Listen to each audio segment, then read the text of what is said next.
वृंदावनेश्वरी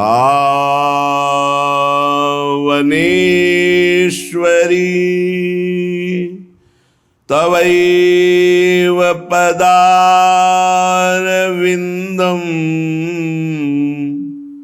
प्रेमामृतैकमकरंद रसौघपूर्णम्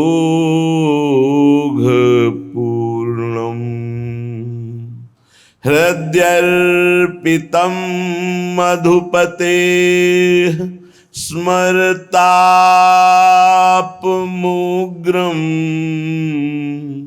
निर्वापयत् परम शीतलमाश्रयामि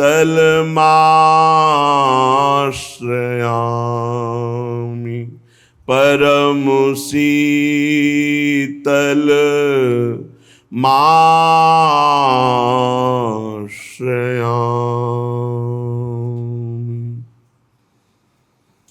विनय करत मेरी बनियाई। भोरी सखी जी कह रही कि रात दिन विनय करती रही, मेरी तो बन गई विनय करते हुए। विनय करत मेरी बनियाई। ये हूँ बड़े भाग्य जो प्यारी, मैं याचक तोरी कहाई। याचक तोरी कहाई, मेरी विनय करत सब ही बनियाई। मेरे बड़े भाग्य कि मुझे विनय करने का सौभाग्य कहाँ मिला? प्यारी जू के चरणों में। अहो भाग्य, प्यारी जू के चरणों में विनय करने का हमें सौभाग्य मिला। मेरी तो सब बन गई। याचक सब ही जगत में जेते, सुर नर मुनि समुदाय। मोसो बड़ो नयाचक को, कामुख कहो बड़ाई। क्यों? क्योंकि जाको जाचत श्याम लाडिलो, जाको जाचत श्याम लाडिलो।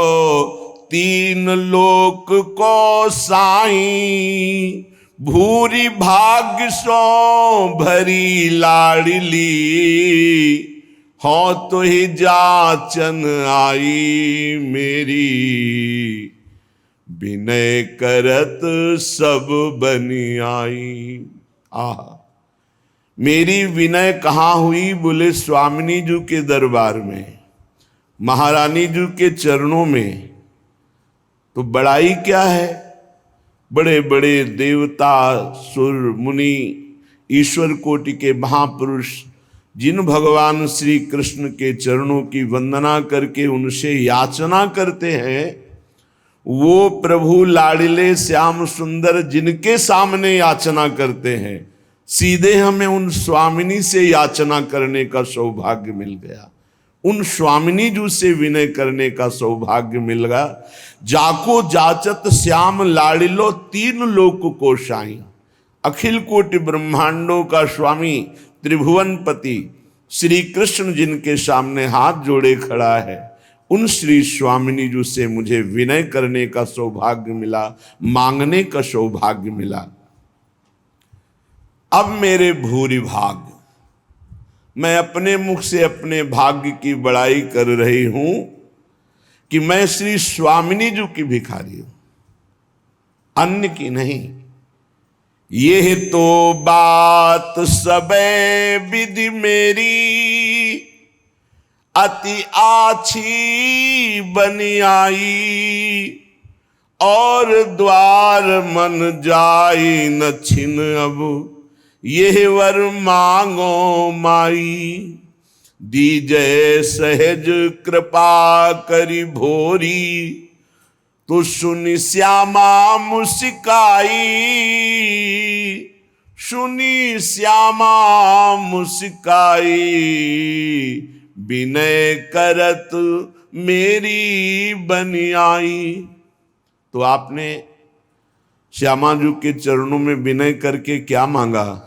यही कि और की तरफ कभी हमारी वृत्ति भी ना जाए, ये मांगना।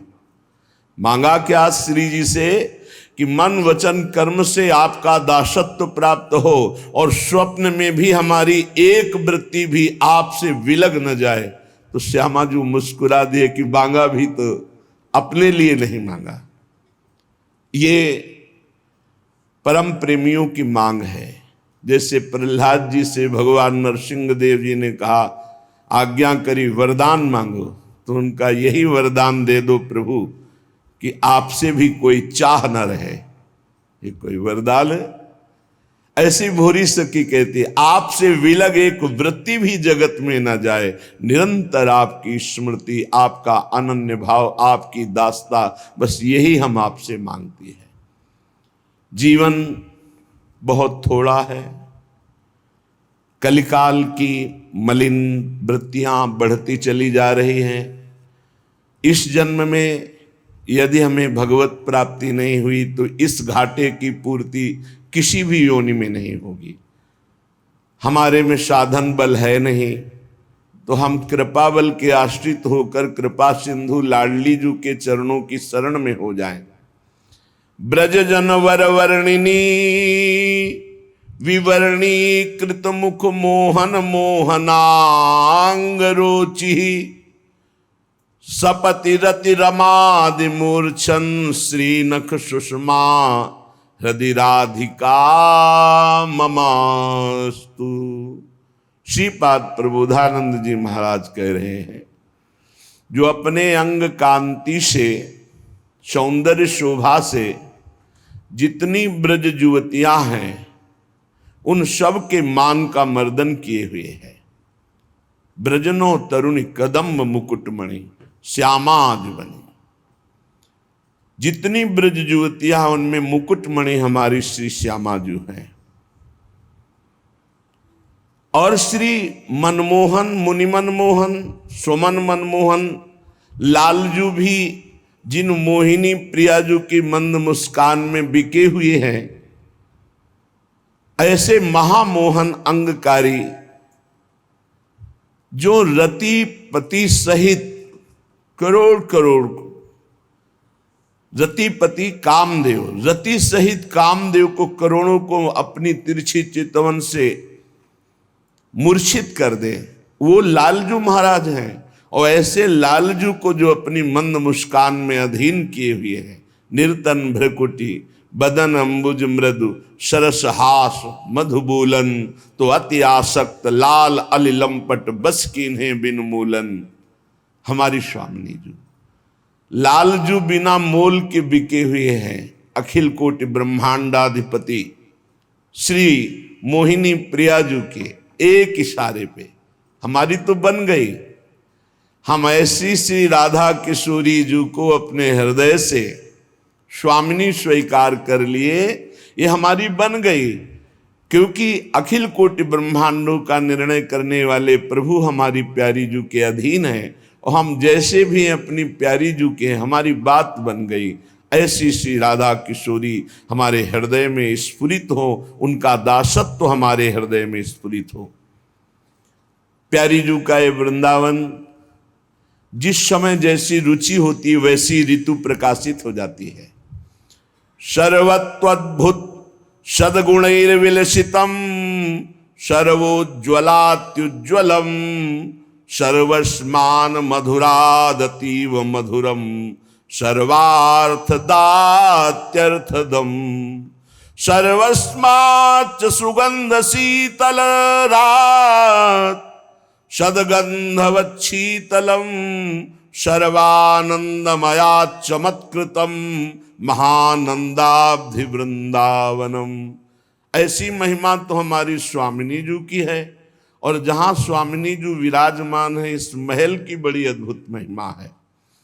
समस्त ऋतुएं हाथ जोड़े खड़ी रहती हैं। जिस समय वृंदा देवी की जरा सी इशारा वृत्ति मिली, वही ऋतु नौ निवृत्त निकुंज में अपना विस्तार कर देती। कभी शरद, कभी बसंत, कभी शिशिर, कभी हेमंत, कभी वर्षा। अद्भुत अद्भुत। एक और, समस्त उज्ज्वलता को उज्ज्वलता देने की सामर्थ्य रखने वाला वृंदावन, जैसे प्रियाजू की रुचि हुई तो विविध ऋतुओं का विस्तार कर देती है, ऐसे ही जो प्रियाजू की शरण में हो गया उसके अंदर विविध सद्गुणों का विस्तार कर देती है वृंदावन भूमि।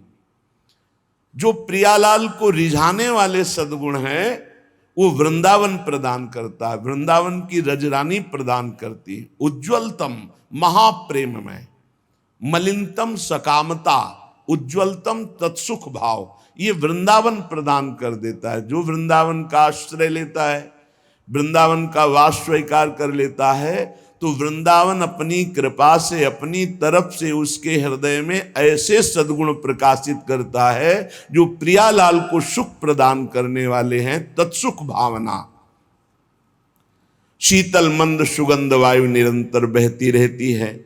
आनंदमय पदार्थों को भी आनंद प्रदान करने वाला ये वृंदावन धाम है, महा आनंद समुद्र। ऐसे वृंदावन का मैं आश्रय लेता हूं। नित्यानंदान निरवधि विवर्धिष्णु दिव्यावभाषाम वाशान दिव्यान प्रतिपदि मनोहारिणी प्रोद्गिरंतीम नित्यं स्वस्तिको मुख महादिव्य संस्थान वृंदाम श्रीमद वृंदावन भूमहम भावगम्याम भजामि। जो वृंदावन वास करते हैं उन्हें नित्य आनंद का वर्धन अनुभव में आता है कि हमारे हृदय में नित्य भगवदानंद बढ़ रहा है। यदि अनुभव में नहीं आ रहा तो आप कोई अपराध कर रहे हैं, कोई त्रुटि कर रहे हैं। आपकी सोच, आपका चिंतन कहीं और है। उद्देश्य और रुचि जब तक नहीं मिलती तब तक आनंद का अनुभव नहीं होता। माना कि आपने उद्देश्य बना लिया वृंदावन वास भगवत प्राप्ति के लिए, लेकिन रुचि आपके भोगों में है। रुचि भोगों में होने के कारण उद्देश्य की पूर्ति नहीं हो पा रही। उद्देश्य की पूर्ति न होने के कारण नित्य आनंद वर्धन जो वृंदावन के प्रभाव से होता है वो आपके हृदय में नहीं हो रहा। रुचि, लक्ष्य और रुचि एक होनी चाहिए। हमारा लक्ष्य है भगवत प्राप्ति, तो हमारी रुचि भी भगवत प्राप्ति में होनी चाहिए। भगवत प्राप्ति में रुचि कब मानी जाएगी? जब निरंतर नाम जप, अपराधों से बचकर, नामापराध से बचकर निरंतर नाम जप, वैष्णव अपराध से बचकर वैष्णव जनों का सेवन, धामापराध, सेवा अपराध, इनसे बच करके इनका सेवन करे तो रुचि बढ़ती चली जाएगी। और रुचि, जिसमें रुचि होती है उसी में मन आसक्त हो जाता है। अभी उल्टा है। इसीलिए नित्यानंद निरवध विवर्धिष्णु दिव्यावभाषाम, एक बार केवल मन को थोड़ा मोड़ दो गुरु कृपा से, फिर तो हिया फिरे स्वार्थ आपने भजन गए फिरे बाह। यहां भजन पकड़ लेता है। बाहर साधक को प्रयास करके भजन करना पड़ता है, यहां भजन साधक को पकड़ लेता है। निरंतर स्मृति, निरंतर भगवत स्मृति यहां पकड़ लेती है।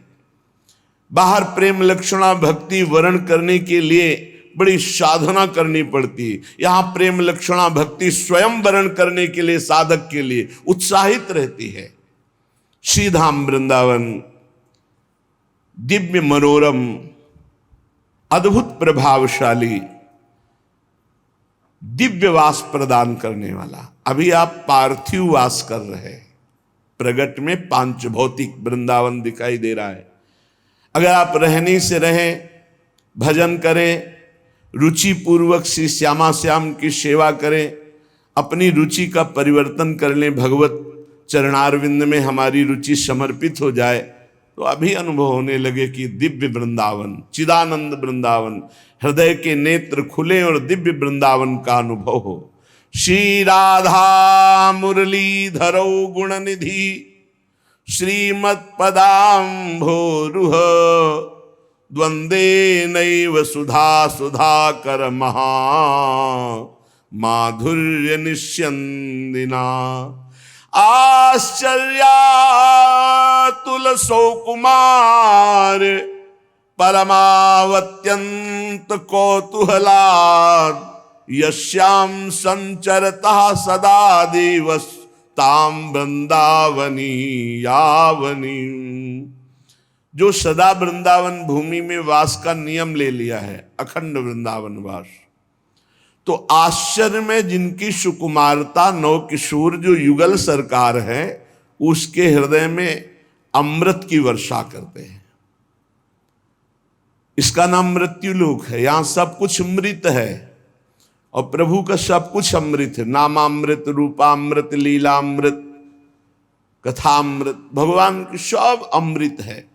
उसके हृदय में अमृत की वर्षा होने लगती है जो श्री धाम वृंदावन का अखंड वास या अनन्य आश्रय ले लेता है।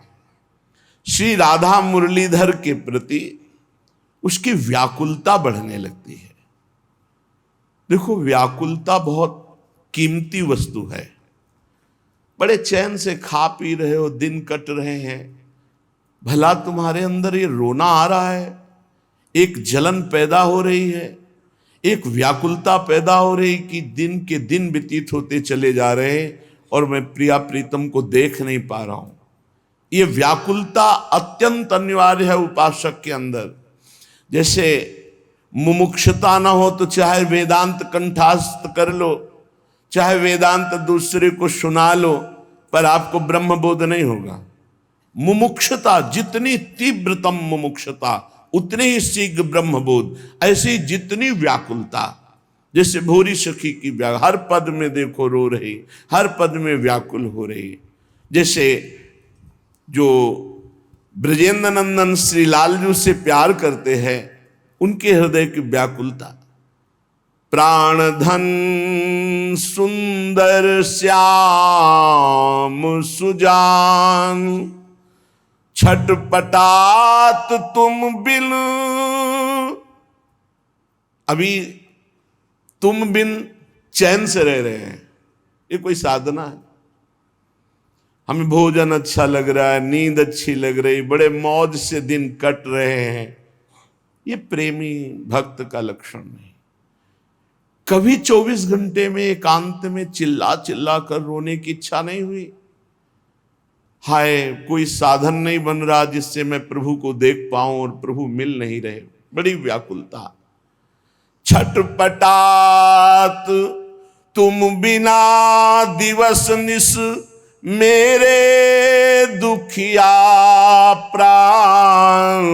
प्राण धन सुंदर श्याम सुजान। आप सुजान हो, आप सबके मन की बात जानते हो। हे परम सुंदर, हे श्याम सुंदर, रात दिन अब हमारे बहुत दुख से व्यतीत हो रहे। विरह व्यथा,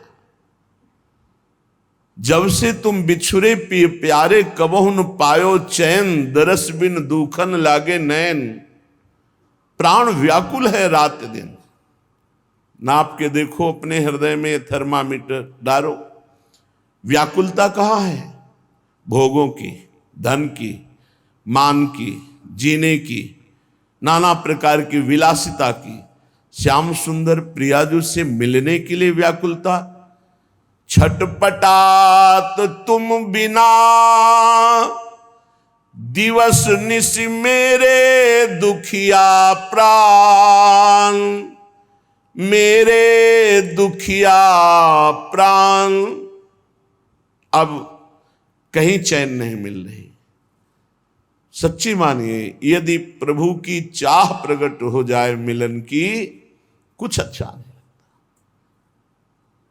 विषय भोग, निद्रा, हंसी, जगत प्रीति, बहुबात, कुछ अच्छा नहीं। खान पान नहीं भावे है, नहीं कोमल वसन सुहावे है, सब विषय लगे ते ही खा रहा है। और यहां सब विषय अमृत के समान लगता है। धिक्कार है हमारे मन बुद्धि को, जो ऐसे सच्चिदानंद सुख से विलग रहकर दुखी नहीं हो रहा, राजी है भोगों में। बिदरत ही ओ दरस बिनु छन छन, दुसह दुख में जीवन, अमिलन के अति घोर दाहते, दहत देह इंद्री मन। हमारा हृदय विदीर्ण हो रहा है, छिन छिन दुषा दुख बढ़ता जा रहा है। किस बात का? अमिलन का। आप मिले नहीं अभी तक, हृदय में बड़ा दाह है, मेरे मन, मेरी इंद्रियां, मेरी बुद्धि जल रहे हैं। हे प्रभु, हे सुंदर श्याम सुजान, एक बार कृपा करके मिल जाओ। कलपत बिलपत ही दिन बीतत, निशा नींद नहीं आवे, सपन दरसहु भयो असंभव, कैसे मन सच पावे। पूरा दिन तो व्यतीत हो जाता है विलाप करते हुए, रुदन करते हुए, आपका नाम पुकार पुकार कर रोते हुए, और रात में तो नींद ही नहीं आती कि स्वप्न में भी आपका साक्षात्कार हो जाए। अब जन देर करो मनमोहन, दया नेक ही धारो, सरस सुधा में दर्शन दे निज, उर्की अग्नि नियारो। हे दया समुद्र, हे मुनि मनमोहन, हे श्याम सुंदर, अब तो कृपा कर दो, एक बार दर्शन दे करके मेरे हृदय की अग्नि को शांत कर दो। व्याकुलता, भगवान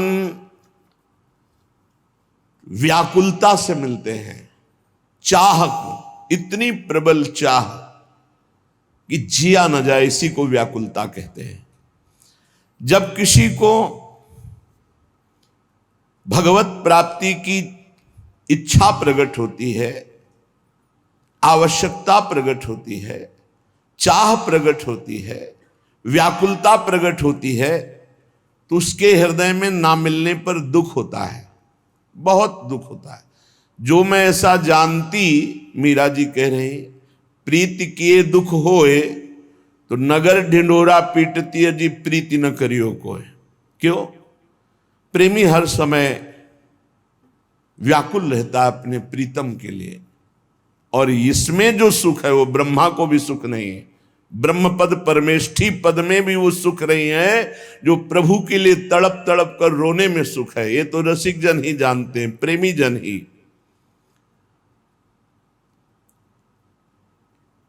एक सज्जन ने पूज्य भाई श्री हनुमान प्रसाद पोद्दार जी महाराज से पूछा कि साधना करते करते 20 साल हमको हो गए, ना तो भगवान मिले और ना भगवान का प्रेम प्राप्त हुआ, क्या कारण है? 20 साल हो गए साधन करते, ना भगवान मिले और ना भगवान का विरह प्राप्त हुआ। भाई जी महाराज ने कहा, इसका संपूर्ण कारण तो भगवान ही जानते हैं और आप भी जानते हैं। उत्तर दिया कि संपूर्ण कारण तो श्री भगवान जानते हैं, और भगवान के ना मिलने का, प्रेम ना प्रकट होने का आप भी कारण जानते हैं। भाई जी ने पूछा, ईमानदारी से बताना कि भगवान ना मिलने का आपको दुख है? भगवान के प्रेम की प्राप्ति या भगवत साक्षात्कार ना होने पर 20 साल हो गए, आपको दुख हुआ इस बात का? बोले कभी कभी थोड़ा मन उदास हो जाता है। भाई जी महाराज ने कहा कि थोड़ा थोड़ा उदास हो जाता है, लेकिन आप बताइए, यदि 20 साल से आप व्यापार में बराबर घाटा प्राप्त करते रहते तो क्या आप ऐसा उत्तर देते कि थोड़ा थोड़ा कभी मन उदास हो जाता है? आपकी हालत क्या होती कि 20 साल से आप व्यापार कर रहे हो, घाटे पे घाटा होता चला जा रहा है, आपकी हालत क्या होती? बोले बेचैन हो जाता, जीना मुश्किल हो जाता। तो बोले ऐसा जीना मुश्किल हुआ आपको? 20 साल से आपको घाटा हो रहा है, भगवत प्राप्ति, भगवत प्रेम प्राप्ति नहीं हो रही और आप आनंद से जीवन व्यतीत कर रहे हैं, आपको बेचैनी है? तो उनका ईमानदारी से वैसी कोई बेचैनी नहीं। बोले तुम सच्चे व्यक्ति हो, ठीक ठीक बता दिए। जब संसार की व्यापार में घाटा होने पर जो बेचैनी होती है, वो आपके भगवत प्राप्ति या प्रेम प्राप्ति ना होने पर बेचैनी नहीं हो रही, तो इसमें भगवान का क्या दोष है? भगवान के अंदर कोई चाह नहीं है। कई बार सत्संग में सुन चुके हैं, आपकी चाह ही भगवान के अंदर चाह बनती है आपसे मिलने की। आप जितना विकल होंगे उतने ही वो विकल हो जाएंगे आपसे मिलने के लिए। भगवान अमना है, आपका मन ही वहां जाकर भगवान का मन बनता है और भगवान के मन के अंदर आपसे मिलने की चाह पैदा, वो अमना है, वो अचाह है, वो पूर्ण काम है। चाह हमारे अंदर पैदा हुई नहीं कि प्रभु के अंदर चाह पैदा हो जाएगी हमसे मिलने के लिए। सज्जन ने कहा कि जो प्रश्न करता थे कि कई बार आपसे सुना है कि भगवत प्राप्ति बड़ी सरल है, भगवत प्राप्ति बड़ी सुलभ है, परंतु मुझे लगता है कि जिंदगी में अगर कोई कठिन काम है तो भगवत प्राप्ति है। तो भाई जी महाराज ने कहा भैया भगवान का मिलना बहुत सुलभ है। भगवान किसी कर्म के फल से नहीं मिलते कि ये कर्म किया तो इसका फल हुआ भगवत प्राप्ति। भगवान चाह से मिलते हैं, व्याकुलता से मिलते हैं, रुदन से मिलते हैं। ये सारे कर्म इसलिए कहे जाते हैं कि तुमसे पाप कर्म ना बने, और जब पवित्र हृदय होगा तो भगवत प्राप्ति के मिलन की चाह प्रकट हो जाएगी, रोना आ जाएगा। भगवान मिलते हैं रुदन से, चाह से, व्याकुलता से, लालसा से। संसार के जितने भोग पदार्थ, अवस्था, स्थितियां, प्राणी, ये सब कर्म से मिलते हैं। जैसा आप कर्म करोगे वैसा पदार्थ मिलेगा, वैसे व्यक्ति का संयोग मिलेगा, वैसे सुविधा मिलेगी, वैसे ही असुविधा मिलेगी, वैसे ही आपको तिरस्कार, अपमान, जैसा कर्म करोगे। लेकिन भगवत प्राप्ति कर्म का फल नहीं है। पूज्य भाई जी महाराज कह रहे भगवत प्राप्ति चाह का फल है। वो संत संग से, शास्त्र स्वाध्याय से, नाम जप से, भाई जी उसका भाव लिख रहे, नाम जप से, सत्संग से, शास्त्र स्वाध्याय से हमारे संसार की चाह हटे और भगवान की चाह प्रकट हो जाए। पक्का जिस दिन ऐसी चाह हो जाएगी अब जिया नहीं जा रहा, उसी दिन भगवान अनुभव में आ जाते हैं, नेत्रों के सामने आ जाते हैं, पक्का।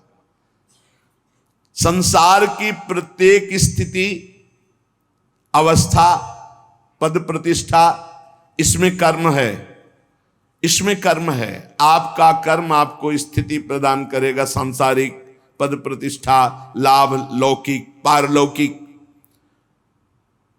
सांसारिक पद प्रतिष्ठा, धन संपत्ति केवल चाह से नहीं पूर्ति होती। धन की चाह, मन की चाह, मान की चाह, अधिकार की चाह, सब कर रहे हैं। मन की चाह ये मिल जाए, वो मिल जाए, मिल रहा है क्या? मिलेगा उन्हीं को जो वैसे सुकृत वाले कर्म किए हैं। रात दिन सब चाह में ही फंसे हुए हैं, परंतु सबकी चाह नहीं पूर्ति होती। संसार की चाह से निराश होकर भगवान की चाह मात्र करने से भगवान की प्राप्ति हो जाती है। कठोर परिश्रम कर लो धन की चाह पूर्ति करने के लिए, कठोर परिश्रम कर लो, पर पूर्व सुकृत नहीं तो तुम धनवान नहीं बन सकते हो। लेकिन थोड़ा सा प्रयत्न करो भगवान नाम जप करके भगवान की प्राप्ति के लिए, ईमानदारी से बुरे कर्मों का त्याग, अभी आनंद की अनुभूति, अभी विकलता जागृत हो जाए भगवान से।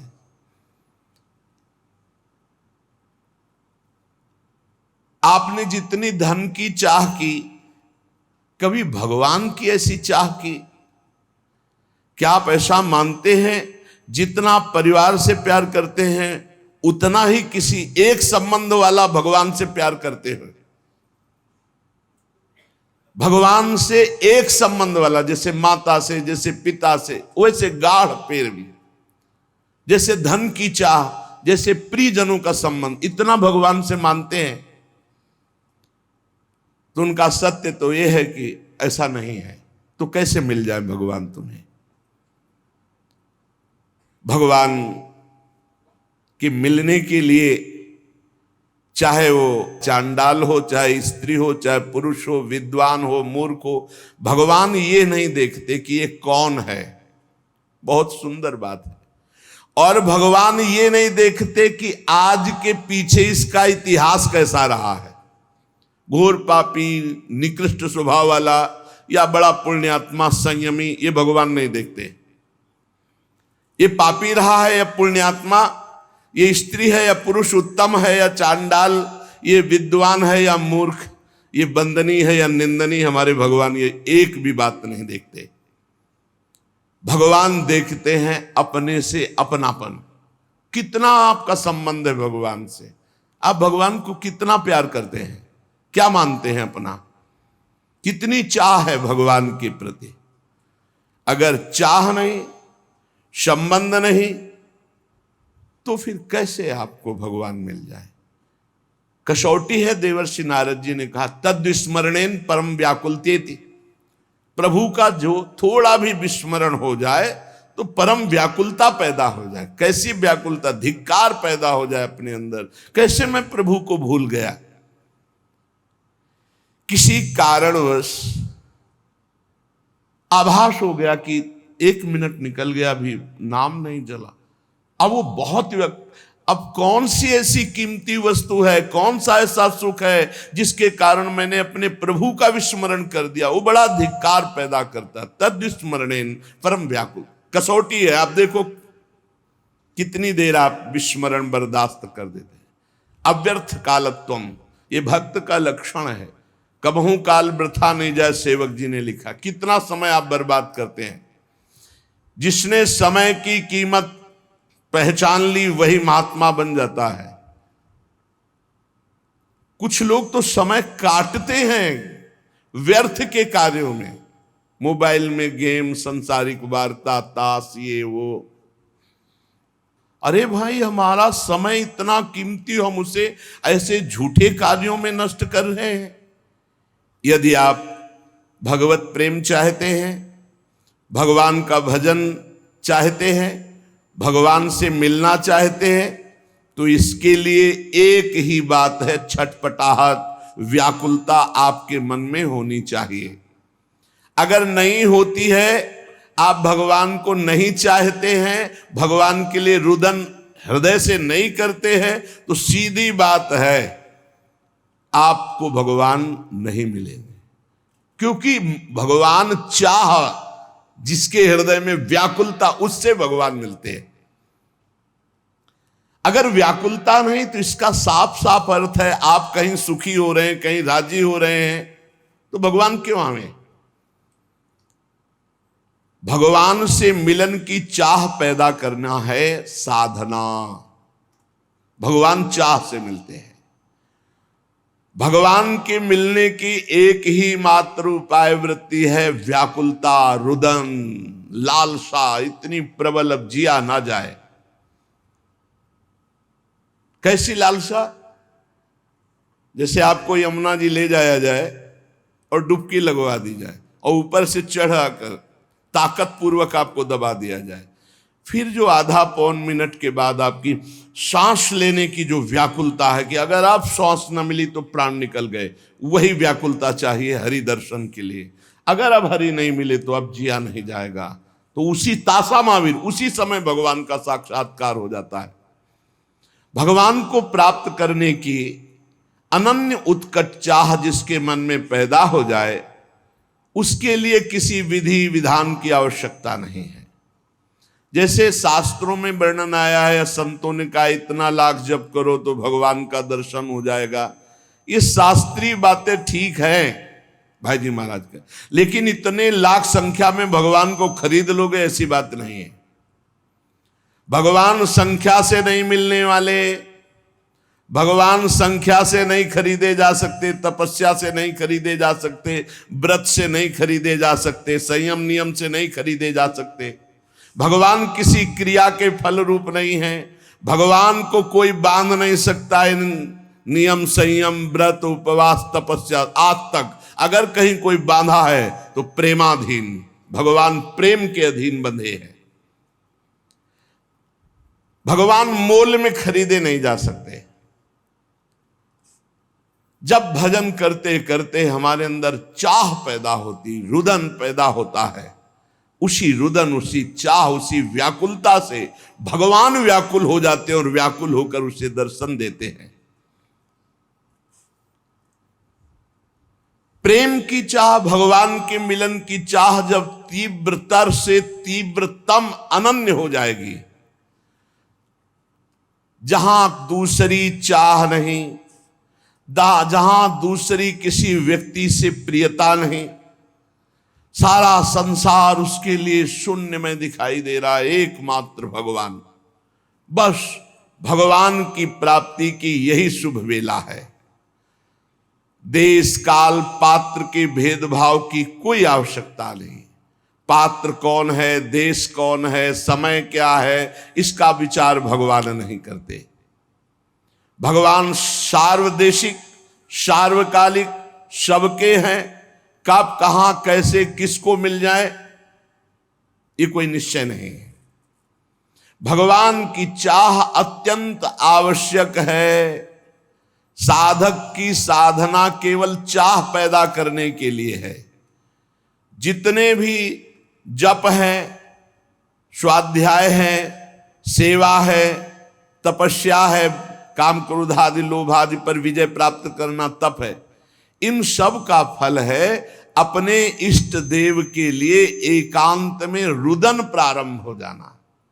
एकांत में बैठ के रो रहा है, अपने कपोल को हाथ की हथेली पर रखे हुए बैठे शोक मग्न है। हे प्रभु कब मिलोगे, हे ये कितनी दुर्लभ बात है। यही निष्काम भक्ति से प्राप्त होता है। भगवान को प्राप्त करना है तो गोस्वामी जी के दोहा जो लिखे, बहुत जोर की भाई जिसकी बड़ाई कर रहे हैं। जाहि न चाही कबहु कछु, तुम सन सहज सनेहु, बसहु निरंतरता सुर सोराउर निज गेहूं। भगवान का अपना घर कौन सा घर है? थोड़े दिनों के लिए आकर चले जाने वाला घर नहीं होता। घर कौन? जिसमें स्थायी बसा जाता है। भगवान मेहमान बनकर नहीं आते भक्त के हृदय में। सो राउर निज गेहूं, वो अपने घर की तरह। किसके? बोले जाही न चाही कबहु कछु, बहुत उच्च कोटि की कसौटी है। निरंतर आपके हृदय में भगवत दर्शन होंगे। अपना घर जाही न चाही कबहु कछु, शर्त है तुम सन सहज स्नेह। ये बड़ी उच्च कोटि की बात है। ये आधा दोहा बहुत उच्च कोटि की अवस्था है। जाहि न चाही कबहु कछु और तुम सन सहज स्नेह। बस इतनी बात पूरी साधनाओं की है, जितने भी मार्ग हैं। ये आधा दोहा जीवन में उतर जाए तो आगे की बात गारंटी, भगवान कभी एक मिनट आपके हृदय से नहीं जाएंगे। जाहि न चाही कबहु कछु, बहुत बड़ी बात। कबहु कछु जाहि न चाही, कबहु कछु, कभी भी कुछ भी जिसे नहीं चाहिए और आपसे सहज प्रेम है। सहज प्रेम, कोई हेतु नहीं, हमारा मोक्ष हो जाए, हमारा कल्याण हो, कुछ चाह नहीं। जाहि न चाही कबहु कछु, कोई चाह नहीं, बस मेरे प्रीतम। दूसरी इच्छाओं का सर्वथा नाश हो गया। एकमात्र केवल इच्छा भगवान में जाकर समर्पित हो गई। कर्म की, किसी भाव की, किसी भी दिव्यता की अब आवश्यकता नहीं रही। भगवान स्वयं हृदय में भय प्रगट कृपाला दीन दयाला, दीनों पर दया करने वाले भगवान स्थायी प्रगट हो। सच्ची माने, सच्ची माने। गलभैया दी हुई युगल सरकार, नेत्र में, हृदय में, रोम रोम में, जिधर दृष्टि डाले जड़ चैतन्य में सर्वत्र दिखने लगते हैं। शर्त है जाहि न चाहे कबहु कछ। अब इस कसौटी पे कसो और सहज स्नेह, जैसे अपनी मां से सहज स्नेह होता है, कोई लगाव जोर, कोई कामना नहीं, मेरी मां है। ऐसे मेरे प्रभु, वो मेरी मां कैसी है ये प्रश्न नहीं होता कि ऐसे ऐसे लक्षण वाली हो तो मां, मां तो मां है। ऐसे सहज प्रेम अपने प्रभु से। भगवान के मिलन की चाह तभी प्रकट होगी जब जाहि न चाहे कबहु। ये बहुत जोर की बात है, बड़ी विलक्षण बात है। जो किसी भी बात की परवाह नहीं करता, कोई चाह नहीं रह गई, किसी से कोई संबंध नहीं, सहज स्नेह इष्ट देव से, और इष्ट देव से भी कोई चाह नहीं। अब मिलन की अपेक्षा थोड़ी रह जाएगी, वो यही हृदय में ही प्रकाशित हो गए। व्याकुलता, चाह तो केवल प्रभु की,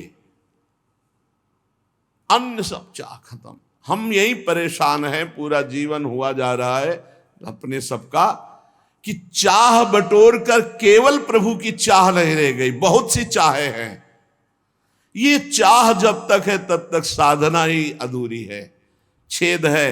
जैसे हम रात दिन दूध दुहे चलनी में, तो हमको एक चुल्लू पीने को नहीं मिलेगा।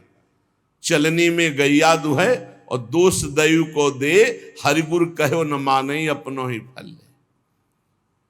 हरि गुरु कह रहे हैं कि अन्य चाह चलनी में गाय दुहना है, अन्य चाह बनी रही तो भगवत साक्षात्कार की चाह नहीं आएगी। इसलिए अन्य चाह को मिटाना ही साधना है। साध माने चाह, ना माने नहीं, कोई चाह ही नहीं, कोई साध ही। बोले भगवान ने हमारी साध पूरी कर दी। साध माने चाह, साधना, चाहना, यही साधना है। चाह ना रह जाए। आशा ही परमम दुखम, नैरास्यम परमम सुखम। आशा केवल, आशास्य दास्यम वृषभानुजायास। कई बार सत्संग में सुनाया, देखो चाह से केवल भगवत प्राप्ति। यही मथुरा के ब्राह्मण यज्ञ कर रहे हैं, बड़े याज्ञिक विद्वान, गायत्री अनुष्ठान करने वाले, बड़े धर्मात्मा, शास्त्रीय पद्धति से चलने वाले। तो क्या भगवान से मिल जाएंगे क्या? इन सबसे भगवान नहीं मिलते। व्रतांसि यज्ञ छंदांसि तीर्था नियमा यमा। अगर सत्संग मिल गया भगवत प्रेमी का तो भगवान मिल जाएंगे। यथा वरुंदित सत्संगा सर्वसंगो पहो इमाम। मथुरा से पुष्प चयन करके मालिनी जाती वृंदावन से मथुरा, और वहां ब्राह्मण पत्नियों को देती और बताती, आज नंद के लाला ने ऐसी पोशाक धारण की थी, आज ऐसे सुंदर रूप से, आज ये लीला की, रोज नवीन नवीन शोभा, नवीन नवीन लीला। उनके हृदय में सुन सुन के चाह पैदा हो गई। ये बड़ी जोर की, कोई साधना नहीं थी, सब साधना ब्राह्मणों में थी। देखो, सुन सुन के चाह पैदा हो गई। इसीलिए भगवान कहते, जैसा मैं सत्संग से, वैसा मैं किसी अन्य साधन से नहीं। सत्संग से मैं बहुत जल्दी पकड़ में आ जाता हूं, क्योंकि चाह पैदा हो जाती है, सुनने मात्र से चाह। अब उनके हृदय में एक पीड़ा पैदा हुई, मैं कब देखूं, मैं कब नंदनंदन को देखूं। ये ब्राह्मण लोग ऐसे नियमनिष्ठ है कि इनको यज्ञ से फुर्सत नहीं है, और अगर हम कहें भी तो शायद इनका भाव ना बने। हम उत्तम कुल के ब्रह्म ऋषि, हम भाई वहां कैसे जाएं, वो कैसे दर्शन, क्योंकि वो जानती थी स्वभाव। अब बड़ा विचित्र अंदर पीड़ा पैदा हुई कि मुझे श्याम सुंदर के दर्शन करने हैं और हमारे श्याम सुंदर कृपा करके दर्शन दे तो हो सकते, अन्यथा कोई उपाय नहीं, क्योंकि हम पातिव्रत धर्म धारण किए हुए अपने पति के विरुद्ध नहीं चल सकती, और पति कभी हमको लेकर के वृंदावन जा करके नंदगांव जाकर लालजू के दर्शन नहीं करा सकते। अब अंदर से व्याकुलता हुई रोज सुनने के कारण, हे नाथ आप ही कोई विधान बनाओ और दर्शन दो। तो किसी किसी दिन प्रातः काल बिना छाक लिए, बिना भोजन लिए सखाओं के साथ चल देते और दिशा बता जाते कि आज इधर गौवें चराएंगे, तो घर वाले उधर छाक पहुंचा देते। आज ना दिशा बताई और ना छाक ली, मथुरा की तरफ गौवें चराते हुए चले गए। सखाओं ने देखा समय हो गया उनका, कन्हैया आज तो भूल हो गई, हमने घर वालों को बताया नहीं कि आज किस दिशा में जाएंगे, और छाक भी नहीं लाए, बहुत भूख लगी, अब क्या होगा, शाम के गौवें वापस घर ले चलना है। और इतनी भूख लगी कि असह्य हो गई, क्योंकि भगवान आज कृपा करना चाहते हैं मथुरा के ब्राह्मणों की पत्नियों पर।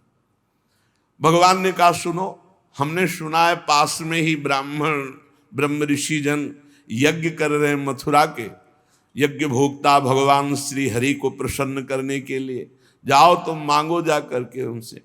बोले प्रभु हमको वो देंगे? बोले कह देना कृष्ण बलराम आए हुए हैं, उनको भूख लगी, थोड़ा सा अन्न दे दो, जाके तो देखो, साष्टांग प्रणाम करना, हाथ जोड़ के करना। ऐसी बात। वो गए साष्टांग दंडवत की, महाराज श्री कृष्ण बलराम पधारे हुए हैं आज इधर, उनको भूख लगी, आप थोड़ा सा भोजन दे दो। वैदिक सिद्धांतों का पालन करने वालों ने जब देखा ये तो गौवें चराने वाले, ये यज्ञ भाग के अधिकारी थोड़ी कि इनको भोजन, बात ही नहीं की। बोले प्रभु कहाँ भेजा ऐसे निर्दयी हृदय वालों को कि वो एक बार हमसे बात भी नहीं की, देखा भी नहीं। बोले देखो निराश नहीं होना चाहिए, प्रयत्नशील बने रहना चाहिए, तभी सफलता प्राप्त होती। जाओ उनकी पत्नियों से कहो। बोले प्रभु जब पति नहीं दिए तो पत्नी, बोले उनसे हमारा परिचय है, उनसे हमारा परिचय है, वो अनन्य भाव से मेरा चिंतन करते हैं, जाओ तुम।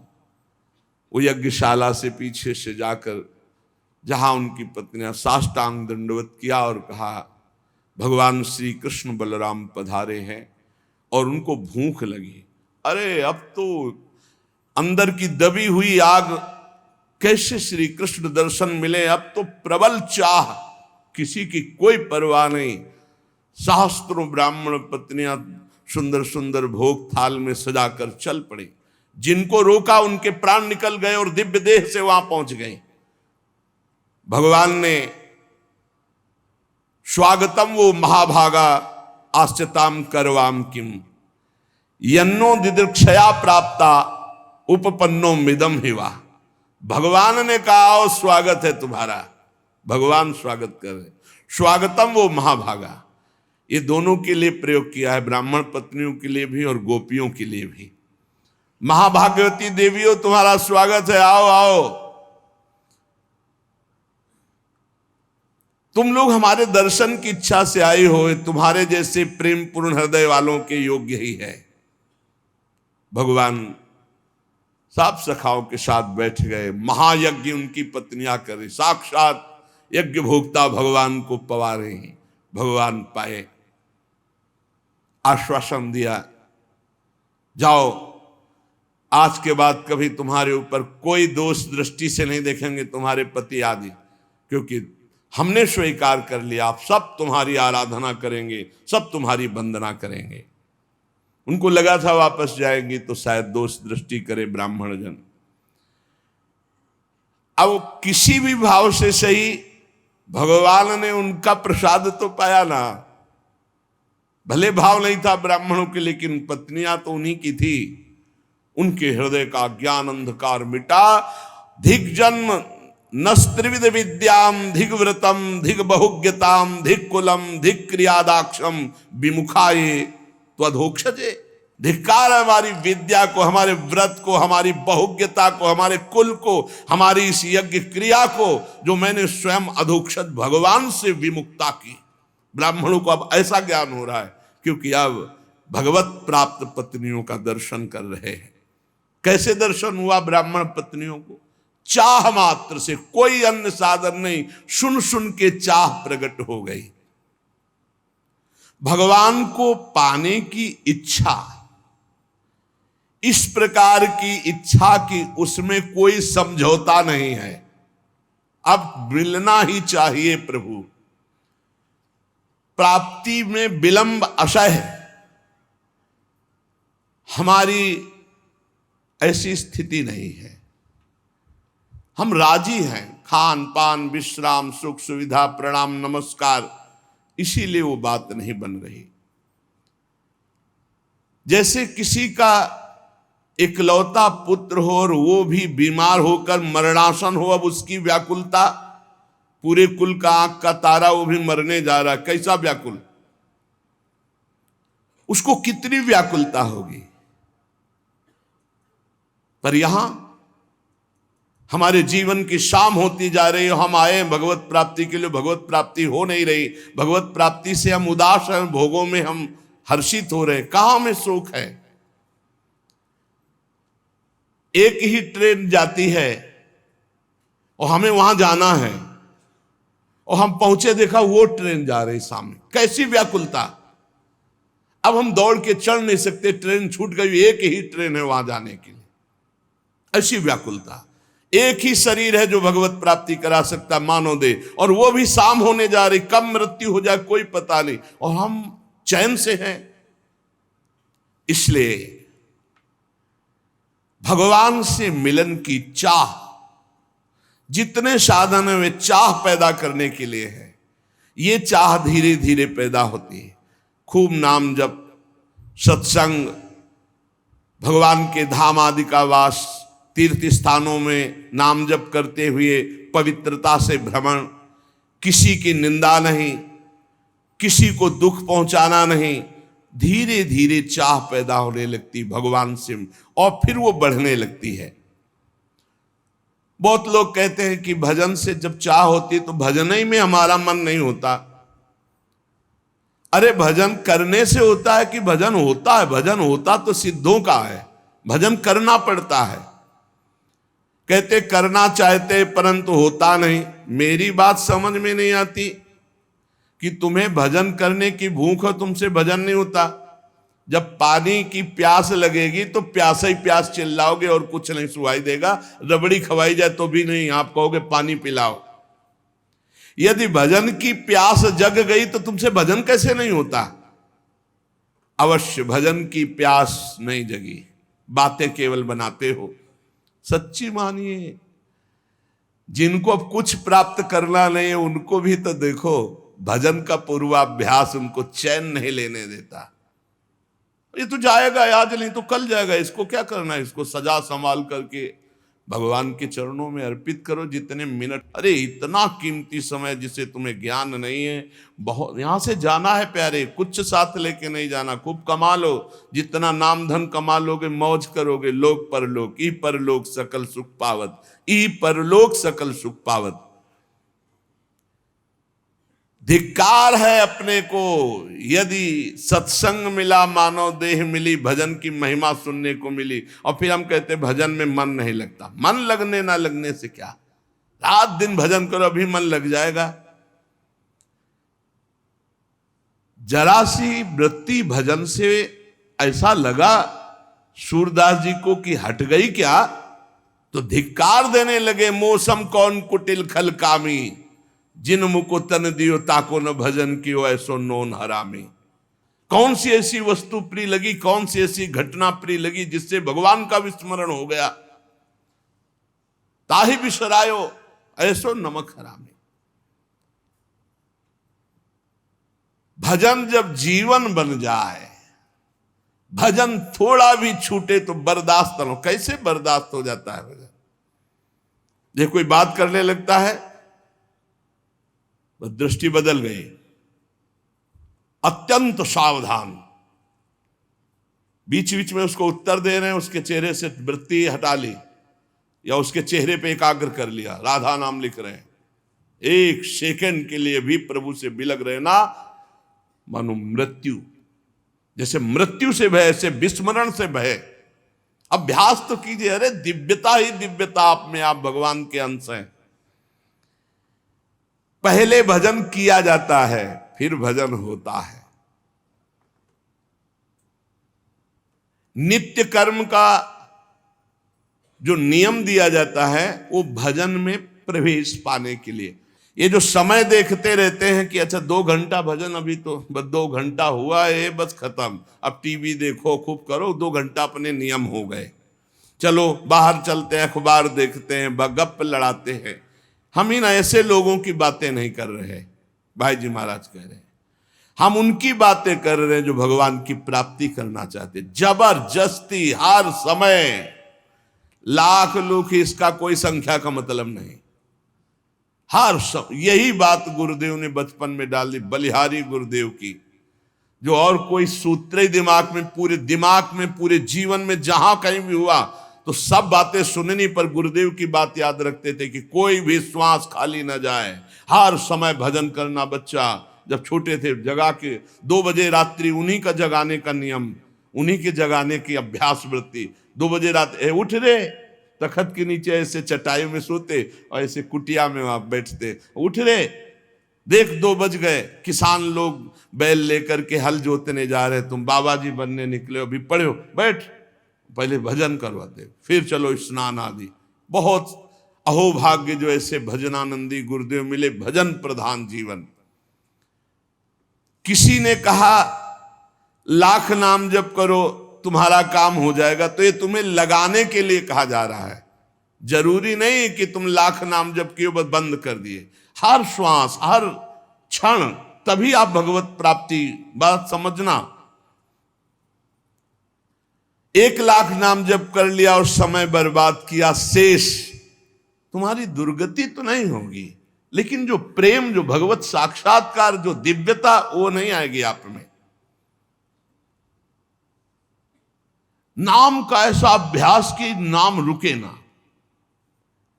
एक संत के एक शिष्य थे, तो शौच में भी नाम जप कर रहे थे, कृष्ण कृष्ण कृष्ण कृष्ण। किसी ने देखा, जाके उनके गुरुजी से कहा, महाराज ये तो बहुत ही भ्रष्ट है। क्यों? बोले तो शौच में भी नाम जप करता है। ओ बड़ाई ना करके उसकी बुलवाया, शौच में नाम जप करते हो? गुरुजी ने कह दिया। दूसरे दिन ऐसे जवान पकड़ के शौच में बैठा, और वो जो दोष दर्शन करने वाले होते हैं, वो सब, उनका एक चश्मा अलग होता है, वो छिद्रान्वेषण, दूसरों के दोष ही देखा करते हैं। दूसरे दिन वो गए, बोले महाराज आज तो मुंह में हाथ डाले बैठा, ऐसे ऐसे बैठा था।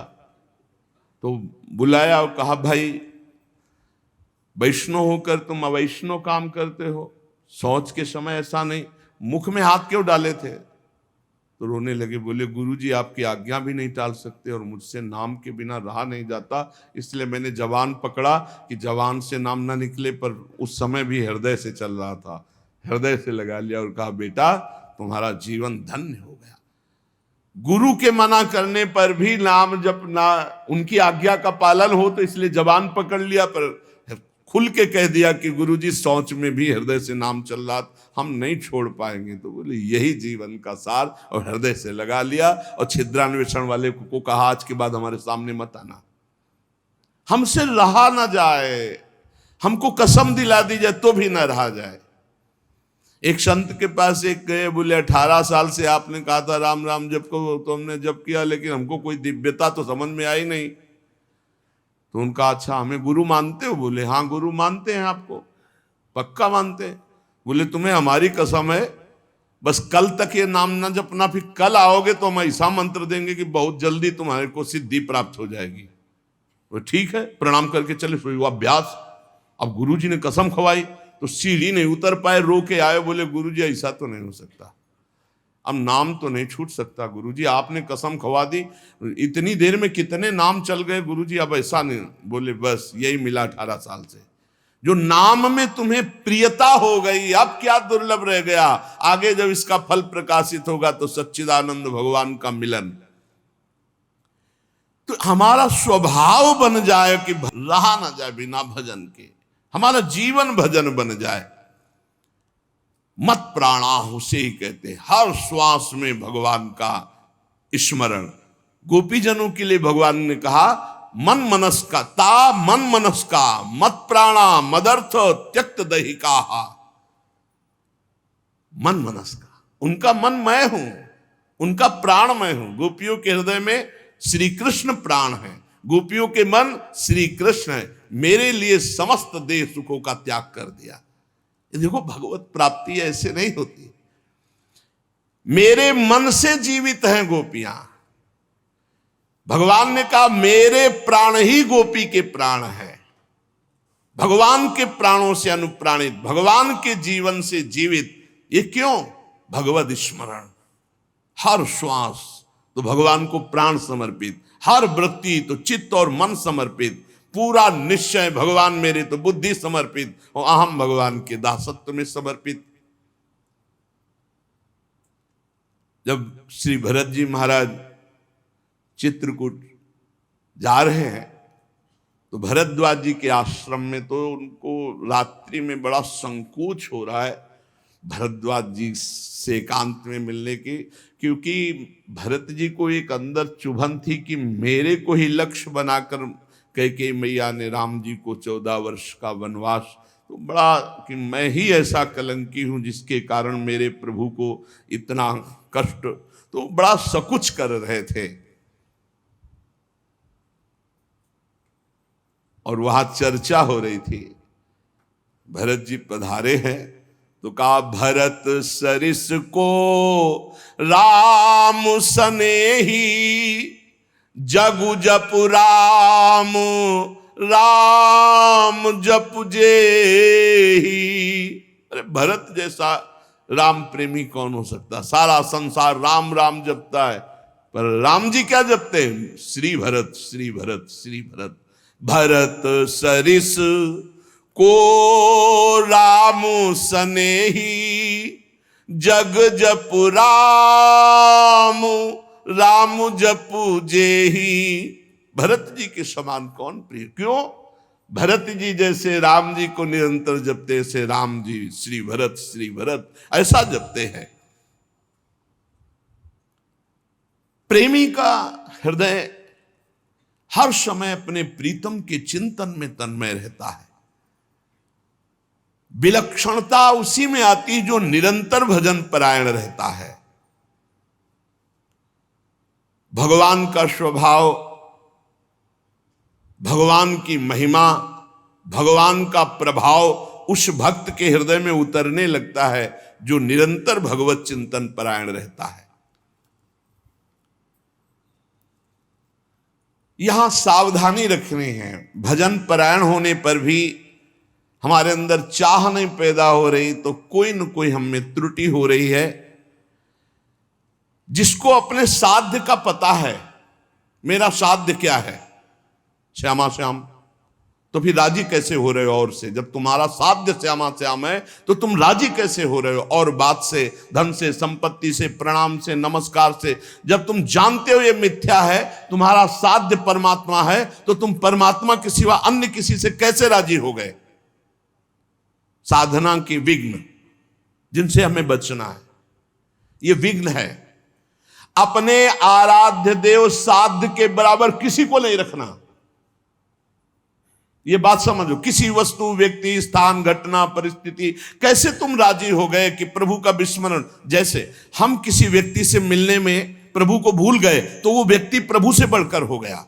किसी वस्तु के भोग में हम प्रभु को भूल गए तो वस्तु प्रभु से बढ़कर हो गए। साध्य की ओर जिसकी दृष्टि नहीं है वो साधक किस बात का? अपने को जो एकांत रूप से भगवत प्राप्ति के मार्ग में चलाया है उसी को साधक कहते हैं। और जो हर समय साध्य को लक्ष्य रखता है वही साधक प्रवीण साधक है। अपने कार्य में, अपनी साधना में, अपने मार्ग में दूसरे की तरफ ताको झाको मत, चुपचाप चलते रहो। साधक को हमेशा ध्यान रखना चाहिए, हमें कभी लक्ष्य को भूलना नहीं है। हमारा लक्ष्य क्या है? खड़े हैं तो हमारी दृष्टि बिल्कुल मंत्राकार, कार्य में है तो नाम जप। जी जब पूछे क्या चल रहा है, आपकी कृपा से चल रहा है। उत्तर यही होना चाहिए, झूठ नहीं, सत्य यही होना चाहिए। लक्ष्य को भूल गए, जिस मिनट जिस सेकंड, उससे बड़ी हानि क्या है? तुम साधक क्या हो? हानि हरिवंश के नाम अंतर परे, का हनुमंत विपति प्रभु सोई, जब तो सुमिरन भजन न हुई। हरि बाबा ने एक दृष्टांत में बताया कि एक सिद्ध फकीर एक संत की झोपड़ी पर गए, तो वहां गड्ढा बना हुआ था सामने और घुटनों का भी। उनका शिष्य और संत जन थे, तो उनका ये क्या है? बोले हमारे गुरुजी यहां दंडवत करते हैं। कहा ऐसे चिकने चट्टान में भी गड्ढा बन गया, इतनी दंडवतें करते हैं? बहुत गदगद कंठ हुए और कहा बहुत दिव्य संत हैं जो इतनी दंडवतें रोज प्रभु को करते हैं। तो आकाशवाणी हुई कि इनकी दंडवतों से मैं खुशी नहीं हूं। तो सिद्ध फकीर जो थे, संत, वो रोने लगे। इतने में वो महात्मा आ गए। अरे देखा कि संत तो प्रणाम किया, उनका दंडवती करना स्वभाव था, प्रणाम किया। वो रो रहे थे, उनकी तरफ बड़ी दुखद दृष्टि से देख रहे थे। तो उनका प्रभु आप रो क्यों रहे हैं? तो उनका तुम्हारे लिए रो रहा हूं। हमारे लिए क्या परेशानी है? हमको क्या परेशानी? बोले आप इतनी मेहनत करते हैं, इतनी दंडवत करते हैं, और आकाशवाणी हुई है कि प्रभु आपकी दंडवतों से, नमन से खुश नहीं है। वो नाच पड़े। बोले सच्ची? बोले हाँ। बोले प्रभु ये तो बड़ी खुशी की बात है कि मैं दंडवती करता हूं, प्रभु को ही पता है, प्रभु देख रहे हैं कि मैं उनको दंडवती करता, इसमें रोने की क्या बात है? ये तो बहुत खुशी की बात है। वो खुश है कि नहीं खुश, इसका परिणाम मिलेगा कि नहीं, सबसे खास बात है कि हर दंडवत वो हमारी देख रहे हैं, हर दंडवत। बड़ा आनंद से प्रफुल्लित होकर अब वो रोने लगे, आनंद अश्रु, इस बात से कि प्रभु मेरी हर दंडवत को देख रहे हैं, स्वीकार करें ना करें, लेकिन मेरी दंडवत को देख रहे हैं, मेरी साधना को देख रहे हैं। थोड़ी देर में यह आकाशवाणी फिर हुई, ऐ संत मैं तुम पर बहुत प्रसन्न हुआ, तुम जो चाहो मांग सकते हो। तो जो सिद्ध महापुरुष आए हुए थे, उन्होंने कहा अभी तो आपने आकाशवाणी की थी कि इनकी बंदगी, इनकी दंडवत से आप प्रसन्न नहीं, अभी आप कहते हैं मैं बहुत प्रसन्न हूं, तो इतनी देर में कौन सी साधना हो गई? बोले इतनी देर में जो इनका अपनापन मेरे लिए है, उमंग है, वो इनकी जो जागृत हुई, उसी उमंग और अपनेपन से मैं बहुत प्रसन्न हो गया और इनकी साधना पूर्ण हुई। एक क्षण लगता है। हमको ये नहीं देखना कि इसका परिणाम क्या होगा, हमको अपनी दिनचर्या, अपनी नियमावली करना, इसी से भगवान भी कह दे मैं प्रसन्न नहीं, तो ये बात तो है कि आप देख रहे हो ना, बस इतनी बात बहुत है, आप देख रहे हो बस। शनै शनै रूपर में बुद्धिया धृति गृहीतया आत्मसंस्थम मनः कृत्वा न किंचित चिंतयेत। धीरे धीरे ऐसा अभ्यास बनाओ, सब जगह से मन को बार बार हटाकर नाम में लगाओ, और कुछ चिंतन ही न हो, अपने प्रभु का भजन। दूसरी किसी वस्तु, व्यक्ति, चीज का चिंतन ना होने पावे। जहां जहां मन जाए वहां वहां से हटा करके अपने लक्ष्य में, अपने प्रभु में। साधक धैर्यवान होना चाहिए, विश्वासी होना चाहिए, विचलित नहीं हो जाना चाहिए कि अरे बहुत प्रयास किया मन नहीं लगा। नहीं, हम प्रयास करते रहेंगे। जब हम रात्रि में टहलते हैं तो एक राधा राधा राधा राधा राधा राधा राधा राधा राधा राधा राधा राधा ये ऐसे आवाज आती है, वो कोई साधक करते हैं, बहुत अच्छा लगता है कि मानो 1:45-2 बजे नींद आ जाए, खड़े हुए बालकनी में नाम राधा राधा राधा राधा राधा राधा राधा राधा, अरे यहाँ मेहनत करनी, मेहनत करके प्रयत्न करके हमको अपना मन भगवदाकार बनाना, चिंतन परायण बनाना। बहुत अच्छा लगता है जब साधक कोई साधना में प्रवृत्त होता है। थोड़ा जाग, अपने स्वरूप पे जाग, इन सबको झटका मार। बहुत जोर का तुम्हारे पास करंट पावर है भगवान का, तुम में जो शक्ति है उसको जागृत करो। बहुत शक्तिवान हो तुम, साधारण नहीं हो, भगवान के जन हो। जब तक हमारी भजन में रुचि, भजन में प्रवीणता, हम भगवान को अपना जीवन दे दें, ये जीवन केवल भगवान की प्राप्ति के लिए है, तो भगवान हमको वैसे संग करवा देंगे, वैसे ही भजन मिला। एक चीज तो समझ लो, साधक वही जो जिद्दी स्वभाव का, ये बात समझ लो, साधक वही जो जिद्दी, भजन में जिद करके लगना पड़ता है। जैसे भजन में पूर्व में था कि बैठे, थोड़ी देर भजन हुआ, फिर नींद आने, खड़े हो गए और टहल रहे हैं, बाहर निकल करके टहल। हमें नींद में समय बर्बाद नहीं करना। एक नियत समय तुम्हें दे दिया देह को सोने का, 5 घंटे, 4 घंटे, 3 घंटे, जितना अभ्यास में ले पाए। इसके बाद अब नहीं कि तुम झटका मारो। हर प्रयास किए, ठंडा पानी बिल्कुल ठंडा रख लिया है, सर्दी में कंबल ओढ़ा नहीं, पूरा अब ठंडी में कांप, अब नींद आवे, लड़ा जाता है। बहुत आनंद का विषय है जिस मार्ग में आप चल रहे हैं। अपने आप को भगवान के चरणों में समर्पित करके निरंतर भजन का अभ्यास, तो तेषाम हम समुद्धरता मृत्यु संसार सागरात भवामि न चिरात पार्थ मय्यावेशित चेतसाम। इस शब्द पर ध्यान करो, मय्यावेशित चेतसम, मेरे में आवेश चित्त वाला। भजन का आवेश हर समय बना हुआ है, भजन का आवेश और कोई चाह नहीं। एक रविया जी बड़ी संत हुई है, उन्होंने कहा कि अगर मैं स्वर्ग चाहूं तो मुझे जरूर नरक भेज देना प्रभु, अगर नरक से बचना चाहूं तो और भयानक कष्ट देना प्रभु, पर यदि आपको चाहूं तो छुपना मत।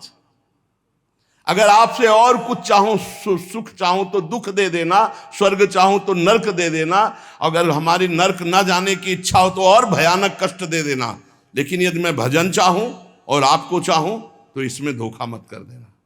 मैं आपको चाहती हूं, आप हमारे हृदय की बात जानने वाले हो। साधक जब इस मार्ग में चलता है तो उसको प्रलोभन और भय, ये 2 चीजें माया भेजती है, ध्यान रखना। साधक इस मार्ग में जब चलता है तो प्रलोभन और भय, कोई भी हो, पार्वती जी तपस्या कर रहे हैं भगवान शंकर के लिए, भगवान शंकर से प्रेरित होकर सप्तऋषि आए।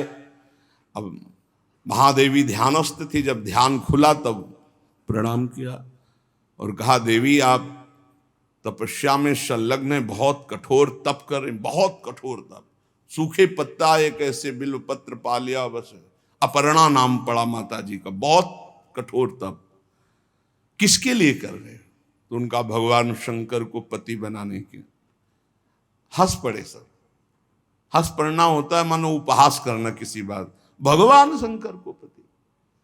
अरे बरगद के पेड़ के नीचे रहते हैं महाराज, चिता की भस्म लगाते हैं, बागंबर धारण करते हैं, कोई इतनी बड़ी तपस्या। देखो, हम वैकुंठनाथ भगवान श्री हरि से आपका ब्याह करा देंगे। पार्वती, कोटि जन्म लग रगर हमारी, बरौ शंभुनता राव। साधक प्रलोभन नहीं, प्रलोभन नहीं। प्रलोभन क्या हुआ? वैकुंठनाथ। प्रलोभन नहीं, भय, भय दिखाया जाता है। जब ध्रुव जी महाराज चले तो नारद जी आ गए, भय दिखा, अरे महामुख मुख। प्रहलाद जी, नारद जी, बड़े बड़े महाभागवत, इनके जीवन में देखो प्रलोभन भय किस किस कोटि के आए, लेकिन अपनी निष्ठा छोड़ी। दुलार करता हुआ हिरण्यकश्यप कहते, छोड़ दो इस हरि की बात और जो तू चाहे प्राप्त कर ले। और भय तो कितना भयानक दिया। साधक जब इस मार्ग में भजन की जिद पकड़ लेता है तब उसके हृदय में पूर्व में जो भोग इच्छा रही है, बहुत ध्यान से सुनना, वो फ्री भोगने को एकांत में मिलने का संयोग माया बना देगी। प्रलोभन, पूर्व में कोई भी भोग इच्छा रही है, सबसे पहले भजन की तन्मयता में वो भेजी जाएगी, भोगो इसे, फ्री, कोई विघ्न नहीं। आपको लगा हाँ ये तो मैं चाह ही रहा था, मारे जाओगे, आपका भजन लुट जाएगा, वो वृत्ति लुट जाएगी। भोगेश्वर प्रसक्ता नाम तया प्रहृति चेतसाम व्यवसायत्मिका बुद्धि समाधो न विधीयते। आपका थोड़ा सा अच्छा भजन होने लगेगा तो आपके पास भेजे जाने लगेंगे लोग। ध्यान से सुनिए, बड़े भजनानंदी है, लियो सेव अंगूर, ये ले वो ले, ये रुपया की गड्डी, कभी कोई जरूरत हो फोन नंबर ले, ये ले फोन हो, उसमें ये भगवान की माया आपके भजन की एकांतिक वृत्ति को छीनने के लिए व्यवस्था भेज रही है। ये तुम्हारे भजन का फल नहीं है, भजन का विघ्न है। बहुत से भक्त बनने लगेंगे, आपका पूजन करने लगेंगे। बहुत खतरनाक खेल है, बहुत समझ के। पूजा अच्छी लगने लगी, फल फूल अच्छे लगने लगे, रुपया पैसा अच्छा लगने लगा, फोन नंबर अच्छा। अरे भाई, जिनके पास फोन है अब उनको दूसरे की जरूरत क्या है? असंगोहम पुरुषा, अकेले रहकर पूरे विश्व का सब भ्रमण करो, उसी में सब चीज है। इतने इतने बच्चे हैं, सब ज्ञान है उनको, पूरा विश्व का ज्ञान है मोबाइल भगवान की कृपा से।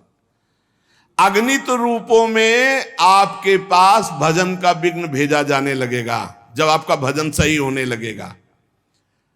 कुछ तो बड़ाई करने वाले भेजे जाएंगे, मुंह चुपड़ी बोलने वाले। बचना चाहिए इसों से, जलन पैदा होनी चाहिए। जब माया ये जान लेती है कि भगवान बनना चाहता है, तो वो मायापति तो सिर्फ भगवान ही है, वो ऐसे प्रश्न फेंक देती है कि वो अपने आप चिल्लाने लगता है कि मेरे जैसा धम कोई नहीं है। बड़ाई सुनकर अच्छी लगने लगे, साधन मार्ग के पथिक को बच के। साधन की सिद्धावस्था है, सबके चरणों में वंदना करो, सब इष्ट रूप है, हम सबके दास हैं। शो अनन्य गति जाके असमति न टरे हनुमंत, मैं सेवक सचराचर रूप स्वामी भगवंत। कहीं धोखे में मत आ जाना।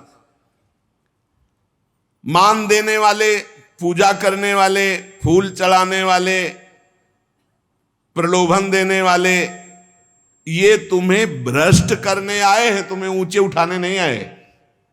ध्यान रखना। जो बड़ी बड़ी बातें आपके सामने प्रशंसा की करें, आप सुनो तो जान लेना ये भ्रष्ट करने के लिए माया ने भेजा है। ये माया का पार्षद है। मुझे राधा राधा राधा राधा, सावधान, हे हरि बचाओ, हे प्रियाजू बचाओ। अगर इनसे बच गया तो आगे सिद्धियां आती है। सिद्धियां किनको आती हैं? जो इन सब से बच गया। अगर सिद्धियों से बच गया तो बड़े बड़े देवता हाथ जोड़कर खड़े हो जाते हैं और कहते हैं आपको जो सुख चाहिए, आप देवलोक चलो, अभी आपको भ्रमण कराते हैं, आप जो सुख चाहिए। जब मृत्यु लोक चाहो, मृत्यु लोक में कोई जान नहीं पाएगा। जब चाहो देवलोक, जब चाहो जिस लोक का भोग, क्योंकि भगवान को प्राप्त करना चाहना, भजन करना, भगवान को प्राप्त करना चाहना, तो उसकी चाह को बदलते हैं। देवता लोग हाथ जोड़कर खड़े हो जाते हैं। बड़े बड़े देवता लोकपाल उसके सामने आने लगते हैं। आप वरुण लोक चलो, आप इंद्र लोक चलो, आप वायु लोक चलो। साधक भय और प्रलोभन आखिरी तक, जब तक भगवान के दर्शन न हो जाए, कुछ स्वीकार न करे। इनसे बचा रहेगा तो भजन सफल हो जाएगा। एकनिष्ठ साधक ही जीत सकता है इन प्रलोभन और भय से। अपने गुरुदेव को आदर्श मानकर बस उनकी आज्ञा पर छुप करके, अपने आप को छुपाकर भजन करके भगवत साक्षात्कार कर ले। फिर भगवान जब करवाना चाहते हैं जगत मंगल, फिर वो सारी जिम्मेवारी उनकी होती है।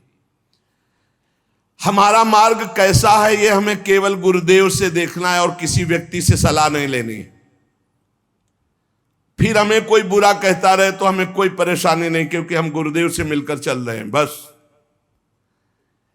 साधक मार्ग पर चलने वाला है, अभी सिद्ध तो हुआ नहीं, इसलिए उसे कभी भूलकर कोई दूसरा भरोसा नहीं कर लेना है। भरोसो जाए दूसरों सो करो। अगर किसी का भरोसा कर लिया तुम्हारा मार्ग रुक जाएगा। भरोसो जाए दूसरों सो करो। मोही तो सावन के अंधे जो सूझत रंग हरो ही हरो। हमारी महारानी, हमारी लाडली जो जैसे रखे वैसे हम महानता आनंद का अनुभव करेंगे। दूसरे से नहीं, बने तो रघुबर ते बने, बिगड़े तो भरपूर, तुलसी और अंते बने ता बनवे पे धूर। अनन्यता, निष्ठा, इष्ट प्रियता। जिसने संसार में किसी और का भरोसा कर लिया, बस बहुत बहुत बदल जाता है। हाँ, बहुत बदल जाता है। साधन को बदलते देर नहीं लगती। जहां साधक चूक कर देगा तो साधना बदल जाएगी। साधना होने लगेगी मान की, प्रतिष्ठा की, भोगों की। आप सच्चे गुरु, सच्चे आचार्य के बन करके चलो तो आगे ही आगे मार्ग आपको प्रकाशित करते चले जाएंगे। गुरुदेव पूछने की जरूरत नहीं, आगे का मार्ग खुद दिखाई देने लगता है। सच्चे साधक को मार्ग पूछना नहीं पड़ता, ये अध्यात्म है, अपने आप आगे प्रकाशित होने लगता है। सफलता आपके चरण चूमेगी यदि सावधान रहे तो। और अगर इन विषयी पुरुषों के फसाव में आकर फंस गए, भटक गए, तो फिर बदल जाएगी, साधना बदल जाएगी। परमार्थ में बहुत सावधान। एक भी जीवन भर कोई अपना नहीं होना चाहिए, पूरे विश्व में कोई पराया नहीं होना चाहिए। ये चतुरता उपासक की। एक भी पूरे जीवन में अपना नहीं होना चाहिए, पूरे जीवन में, और पूरे विश्व में कोई पराया नहीं होना चाहिए। समझ लो, जो सबसे परे सबसे भरे उसका सेवक कितना प्रवीण होता है। साधक साधना में सावधान, उसके बीच में प्रलोभन आएंगे भगवत प्राप्ति के बीच में, चाहे वो सिद्धियों का, चाहे देवताओं का हो। लोक की तो बात ही क्या, केवल अपने इष्ट के लिए जो धुआंधार भजन में लगा हुआ है, कहीं विश्राम नहीं, कहीं कोई चाह नहीं, वो निकल जाता है। सालोक के सारिष्ट सामीप्य सारूप्य एकत्व मप्युत दीयमानम न गृहणंति बिना मत सेवनम जना। भगवान का भक्त इन मोक्ष सुखों को स्वीकार नहीं करता। सिद्धियां और देवता या अन्य सुखों की तो बात जाने दो। ध्यान रखने की बात है कि अनन्य प्रेमी, अनन्य भजनानंदी ही भगवत साक्षात्कार करता है।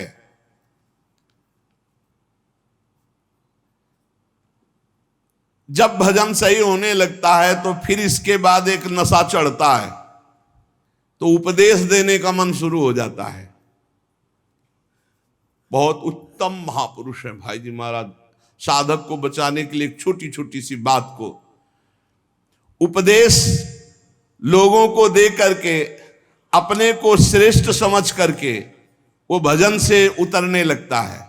जीवन आपको याद होगा पीछे सुमति, जब नरकों के चरित्र का जो, उसमें सुमति जी का इसी में परमार्थ बिगड़ गया था। थोड़ी भी बात अभी जीवन में अध्यात्म की आई नहीं, उपदेश शुरू कर दिया तो भ्रष्ट हो जाओगे, नष्ट हो जाओगे। एक संत गए थे श्री सीताराम ओंकार नाथ जी महाराज जी के पास, तो देखा और कहा कि क्या करते हो? तो उन्होंने कहा कि उपदेश का प्रवचन। तो उन्होंने कहा था वैसे है मंगलमय कार्य, लेकिन भ्रष्ट होने में देर नहीं लगेगी।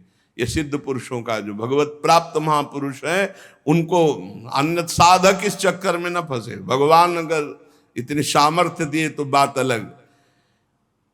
भगवान की चर्चा करना बहुत अच्छा है, भाई जी महाराज कह रहे, सुनना अच्छा है, लेकिन इसके बाद का जो परिणाम है, प्रणाम नमस्कार वाह वाह यश कीर्ति, वो तुम्हें भ्रष्ट कर देगी यदि भगवत प्राप्ति नहीं हुई है। बहुत बुराइयों को अवकाश मिल जाता है प्रवचन करने वाले पर आक्रमण करने का। अच्छे से फुर्सत में हमारी बात चिंतन करना, एकांत में, भाई जी कह रहे। वास्तविक लाभ से वंचित हो जाओगे यदि भगवत प्राप्ति नहीं हुआ, प्रवचन शुरू कर दिया तो। जब तक जीवन में सत्य उतर न जाए तब तक प्रवचन न करे। इसलिए प्राचीन काल की गुरु परंपरा थी कि गुरु उपदेश करते थे और गुरु लायक देखकर उपदेश करते थे। उसे साधन बता दिया, पूरा जीवन साधन में लगा, सिद्ध हो गया, अब वो उपदेश करे। ऐसा नहीं कि यहां प्रवचन सीख कर प्रवचन किए जाए। जो केवल प्रवचन तो कुछ नहीं रह जाता, रुपया पैसा मान प्रतिष्ठा ये सब, भगवत मार्ग का कुछ नहीं रह जाता पक्का। गुरु कृपा पात्र जो केवल कथयंति च माम नित्यम तुष्यंति च रमंति च, ये अलग मार्ग है। पहले भरपेट खूब खा ले, अर्थात भगवदानंद की अनुभूति कर ले, तब प्रवचन करे, नहीं कोई सफलता हाथ नहीं लगेगी। साधक को इस प्रवचन रूपी व्यापार से बचना चाहिए। हम पहले खूब अच्छे से काम क्रोध लोभ मोह मद पर विजय प्राप्त करके भगवदानंद में डूब जाएं, वो आगे की बात भगवान क्या करवाएंगे। पहले हम में आचरण उतार ले।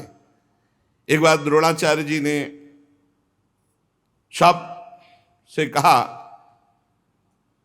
कि एक बात सीख लो, कोई मारे भी तो गुस्सा नहीं करना है। ये बात सीख लो, यदि तुम्हें उत्तम मार्ग का अनुसरण करना है, महापुरुषों के मार्ग में चलना है, तो तुम्हें मारे भी तो गुस्सा नहीं करना है। सीख लिया? सबसे पूछा जी क्या सीखा? हमें कोई मारे भी तो गुस्सा नहीं करना है। युधिष्ठिर जी से खड़े हो, क्या सीखा? बोले नहीं सीख पाया। सबने एक स्वर में सुना दिया, तुम क्यों नहीं सुना दिए? बोले नहीं सीख पाया गुरुदेव। दूसरे दिन खड़े हो, सीखा? क्या हम बोले थे? बोले नहीं सीख पाया गुरुदेव। 7 दिन तक पूछा, बोले डंडा लाओ, और 5-7 बेत मारे। बोले सीखा? बोले हाँ गुरुदेव सीख गया। क्या? कि कोई मारे भी तो गुस्सा नहीं करना चाहिए। बोले क्यों? आप क्यों? बोले आपने मारा ना और मुझे गुस्सा नहीं आया ना, तो अब सीख गया। हम केवल वाणी से थोड़ी बोलते कि मारे कोई गुस्सा। आपने मारा ना, अभी तक मारन लगी नहीं थी, आपने मारा और मुझे गुस्सा नहीं आया, अब मैं सीख गया कि कोई मारे भी तो गुस्सा नहीं हो। अर्थात जो उपदेश है वो पहले आचरण में आना चाहिए, वो हमारी परिपक्वता होनी चाहिए। धर्मराज युधिष्ठिर कभी मिथ्या नहीं बोलते। आपने सिखाया कोई मारे गुस्सा नहीं आना, तो अब पहले हमारे मार लगे हो, मुझे गुस्सा ना आवे तब मैं बोलूंगा। कोई मारे फिर भी गुस्सा नहीं आना चाहिए। तो हर रोज हम बड़ी महिमा की बात कह रहे हैं, वही सत्संग सुनाते हैं घुमा के, चाहे शब्दों का अंतर हो, सत्संग वही होता है। क्योंकि नई बात आएगी कहां से? शास्त्रों में जो है वही तो सुनाएंगे।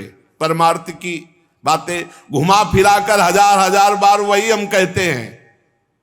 कहने का तरीका भले अलग हो, लेकिन 1000 बार वही बात हम कहते हैं। आपने स्वीकार किया जगत मिथ्या है, भगवान सत्य है? स्वीकार किया आज तक? नहीं। स्वीकार किया सब में भगवान ही भगवान है? नहीं। स्वीकार किया कि 1 मिनट भी भजन से बिलग नहीं होना? नहीं। और यही बातें तो घुमा घुमा के कही जाती है। तो क्या केवल सुन रहे हो, उसे गुण नहीं रहे, उसे जीवन में उतार नहीं रहे? उपदेशक में ये 4 बातें अगर हैं तो उसका बाल बांका नहीं होगा। सिद्धांत का पूर्ण जानकार और सिद्धांत पूरे जीवन में उसके उतरा हुआ होना चाहिए। सिद्धांत का पूर्ण जानकार, भागवतिक सिद्धांतों का उपदेशक को, और जो जानकारी सिद्धांत के वो उसके जीवन में होनी चाहिए। अगर नहीं है तो उपदेश का अधिकार नहीं है। पूज्य भाई जी महाराज। दूसरी बात, एक भाई जी महाराज कह रहे, हमारे पास एक सन्यासी जी आए जो बड़े विद्वान थे। उन्होंने कहा बोलो किस विषय में बात करें। भाई जी ने कहा किस विषय में आप बात कर सकते हैं। बोले ईश्वर नहीं है, इसको सिद्ध कर सकता हूं, और इस बात का खंडन कर सकता हूं कि ईश्वर है। ईश्वर नहीं है इसको सिद्ध कर सकता हूं, और ईश्वर है इसको भी सिद्ध कर सकता हूं। ईश्वर है इस बात का खंडन कर सकता हूं, ईश्वर नहीं है इस बात का भी खंडन कर सकता हूं। विद्वान, अद्भुत। तो भाई जी ने कहा आपका सिद्धांत क्या है। बोले कोई सिद्धांत नहीं, जो चाहो पूछ सकते हो, ज्ञान मार्ग, भक्ति मार्ग, योग मार्ग। भाई जी ने कहा आप किस सिद्धांत से चलते हो। चुप हो गए। तो भाई जी ने कहा ऐसी विद्या, ऐसा ज्ञान परमार्थ में काम नहीं करता, ध्यान रखना। आपका सिद्धांत क्या है, आप किस मार्ग के पथिक है। केवल खंडन ही मंडन। सिद्धांत जो जाना उसी को जीवन में उतारा, पहला लक्षण। दूसरी बात, सिद्धांत को सिद्ध कर लिया है।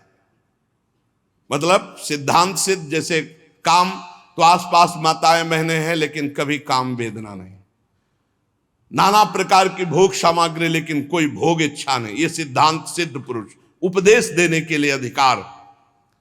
पहला जो सिद्धांत का पूर्ण ज्ञाता और सिद्धांत को उतारने वाला। दूसरा सिद्धांत उतार करके सिद्ध हुआ वो पुरुष कि अब किसी भी तरह से इसको विचलित नहीं किया जा सकता। तीसरा, अपनी जो अनुभूतियां हैं उन्हीं के अनुसार बोलना, मनमानी नहीं, शास्त्र सम्मत और अनुभूतियां। प्रवचन के लिए भाई जी महाराज आज्ञा कर रहे हैं कि बहुत होश से शास्त्र सम्मत और अपनी अनुभूतियों से युक्त चर्चा वो होती है जिससे चित्त संसार से हटकर प्रभु में लग जाए। प्रभु का मनोरंजन, ये मनोभंजन का मार्ग है। भगवत मार्ग मन का भंजन करके जनमन रंजन भगवान में लगाने का है।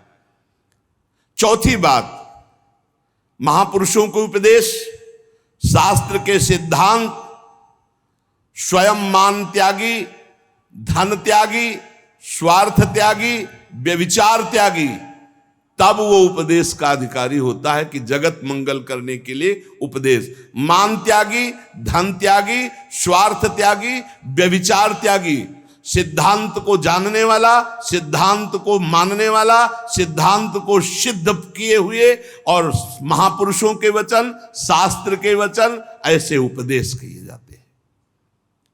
उपदेश देना पेशा नहीं होता, हम नहीं बोल रहे, उसमें लिखा हुआ है। आजकल उपदेश के प्रवाह बह रहे हैं, उपदेश की नदियां बह रही हैं। नदी कैसी? उपदेश है उपदेश। जो महानता अपने हृदय में उसके लिए तपस्या चाहिए, साधना चाहिए, संयम चाहिए, गुरु चरणों में बैठकर वर्षों साधन, तब वो जाकर के। एक बार हम लोग ऋषिकेश में थे, भाई जी महाराज कहे, वहां झाड़ियों से एक महात्मा निकले।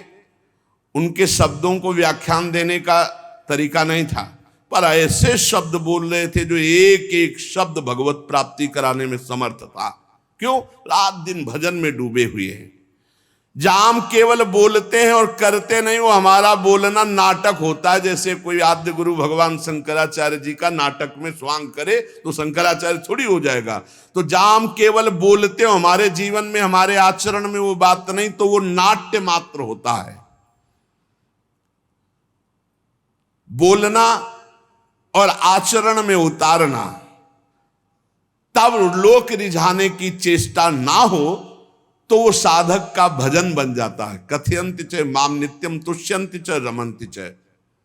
इसलिए साधक अपने को छपवाने से बचे, छुपाकर जब तक भगवत प्राप्ति न हो तब तक गुप्त रहे, और अपनी वासनाओं की जितनी भी लिस्ट है उनको सामने रखे, क्योंकि जैसे भजन बढ़ेगा हर वासना आपके सामने पेश की जाएगी। जो जो आपकी पूर्व वासनाएं रही, भगवत प्राप्ति के पहले वासनाओं की पूर्ति का विधान बनता है।